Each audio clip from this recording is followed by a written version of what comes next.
خون اور مٹی، یہ 4 چیزیں ملنے کے بعد ایک 5ویں چیز وجود میں آتی ہے اور اسے ہم روح کہتے ہیں۔ لہٰذا ان چاروں چیزوں کو امتزاج پر کیسے، حالت امتزاج پہ کیسے رکھا جائے گا؟ اگر ہم ان کو خارج میں جمع کریں تو ہم یہ ایک دوسرے کی دشمن ہیں، ایک دوسرے کے مطلب جو ہے مخالف ہے، تضاد ہے ان میں۔ اگر آپ پانی کے ساتھ آگ کو جمع کرو، آگ کے ساتھ پانی کو جمع کرو تو وہ ایک دوسرے کو کھا جائے گا۔ یہ لڑائی ان کی جو ہے وہ انسان کے جسم میں بھی لگاتار جاری رہتی ہے، اور اس لڑائی کی بنیاد پر، اس لڑائی کے اس میں کے امتزاج کی بنیاد پر جو ہے انسان کے شریر کے اندر بیماریاں پیدا ہوتی ہیں، اور ان بیماریوں کو ٹھیک کرنے کے لیے انہی خلطوں کو قوی اور ضعیف اور مضبوط اور مطلب مسل تسہیل اس طرح سے کر کے ایک سسٹم بنایا جاتا ہے جس سے انسان کے شریر کو خلطی طور پر ٹھیک کیا جاتا ہے۔ تو وہ 4 چیزیں ہیں جن چیزوں سے انسان کا جسم مل کر بنا ہے، اور ان ساری چیزوں کے اپنے اپنے مزاج ہوتے ہیں۔ مثال کے طور پر آگ ہے، اس کا مزاج ہے، وہ گرم اور خشک ہوتی ہے۔ ایسی بلغم ہے، بلغم سرد اور تر ہوتا ہے۔ اسی طرح سے مطلب جو ہے خون ہے تو خون جو ہے وہ گرم اور تر ہوتا ہے۔ اس طرح مٹی ہے تو مٹی جو ہے وہ سرد اور خشک ہوتی ہے۔ لہٰذا یہ چاروں چیزیں جو ہیں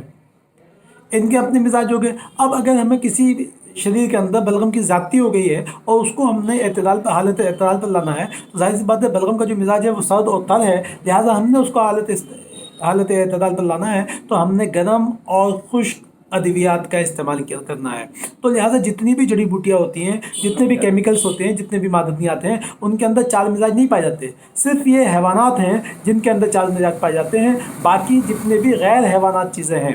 جتنے بھی مطلب جو ہے نباتات ہیں، ان کے اندر مزاج جو پائے جاتے ہیں وہ 2 پائے جاتے ہیں بیک وقت۔ مثال کے طور پر اگر کوئی منقع ہے تو منقع جو ہے وہ آپ کہہ سکتے ہیں گرم اور تر ہے،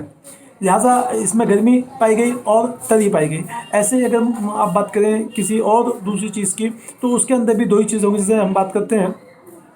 عناب کی، تو عناب جو ہے وہ سرد اور تر ہے۔ تو ایسی صورت میں جو سرد اور تر ہے، اگر ہم نے علاج کرنا ہے کہ ہمیں صفرا والی مزاج کا جس میں گرمی اور خشکی بڑی ہوئی ہے، تو اس کو ہم عناب سے ٹھیک کر سکتے ہیں، کیونکہ ہم نے اس کی ضد میں علاج کرنا ہے، اس کو الٹا علاج کرنا ہے۔ تو جہاں پر گرمی اور خشکی بڑی ہوئی ہے، اگر ہم نے اس کو حالت اعتدال پہ لانا ہے تو ہم عناب جو سرد ہوتا ہے وہ اس کا مطلب جو ہے علاج ہو سکتا ہے۔ تو یونانی طب میں ریسرچ اور کا طریقہ اور نیچروپیتھی میں جو ریسرچ کا طریقہ ہے وہ انرجی اور مطلب جو ہے آئرن، کیلشیم اور پوٹیشیم ان کی بنیاد پر نہیں ہے، بلکہ سرد اور تر کی بنیاد پر ہے۔ اسی طرح سے آپ نے دیکھا ہوگا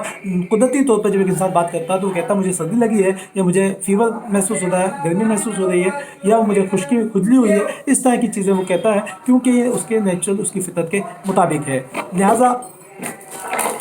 ہم نے آپ کو آج یہ مزاج کے بارے میں استعمال بتایا اور اس پر روشنی ڈالنے کی کوشش کی۔ لہٰذا جو لوگ انٹرسٹڈ ہیں یونانی طب میں ورک کرنے کے لیے، کام کرنے کے لیے، پریکٹس کرنا چاہتے ہیں، سیکھنا چاہتے ہیں، جاننا چاہتے ہیں اس کے بارے میں، اس میں انٹرسٹڈ ہیں، تو ان کو چاہیے کہ وہ لگاتار ہمارے ساتھ جڑیں، اور ہم ان کو روز دوسرے تیسرے دن اس طرح کی ویڈیوز جو مزاج کے مطابق ہوں گی، آپ یوٹیوب پہ جائیں گے، آپ پہ بہت کچھ ملے گا، یونانی میں، ایلوپیتھک میں، سب میں ملے گا، بہت زیادہ ملے گا، لیکن مزاج پر آپ کو کچھ نہیں ملے گا۔ اور جو بالکل اس کی بحث ہے، جو بالکل شروعات ہے، جس کو ختم کر دیا گیا، اگر مزاج کی تعلیم ختم نہیں ہوتی، مزاج کی پڑھائی ختم نہیں ہوتی، تو شاید آیورویدک اور یونانی نیچروپیتھی اس دنیا سے کبھی ختم نہیں ہوتی۔ لیکن جو اس کے مخالف لوگ تھے انہوں نے سب سے پہلے اس تعلیم کو ختم کیا جو اس میں بہترین امتزاج کیے ہوئے تھی اور بہترین اس کو ایک دوسرے کے ساتھ مربوط کیے ہوئے تھی، اور وہ تھا مزاج کی تعلیم۔ لہذا آج ہم جو BA کورس ہوتے ہیں اور جو دوسری بھی اسکولوں میں پڑھایا جاتا ہے اس میں مزاج نہیں پڑھایا جاتا، اور مزاج پڑھایا بھی جاتا تو وہ جو پڑھانے والے ہیں ان کو سمجھ میں نہیں آتا، اور جو پڑھنے والے ہوتے ہیں ان کو بھی سمجھ میں نہیں آتا۔ لہٰذا اس پر اگر ہم ورک کر لیتے ہیں تو ہمارے لیے یونانی میں ورک کرنا بہت آسان ہو جائے گا، اور ہر انسان آسانی کے ساتھ اپنے مزاج کو سمجھ کر اپنا علاج اپنے گھر پہ کر سکتا ہے۔ اور ایسے ہی ہم چھوٹی موٹی ٹپس اور ویڈیوز اور مزاج کے بارے میں آپ کو بہت ساری معلومات فراہم کرنے والے ہیں آگے، لہٰذا آپ لوگ ہماری ویڈیو کو دیکھیں اور دوسروں تک پہنچانے کی کوشش۔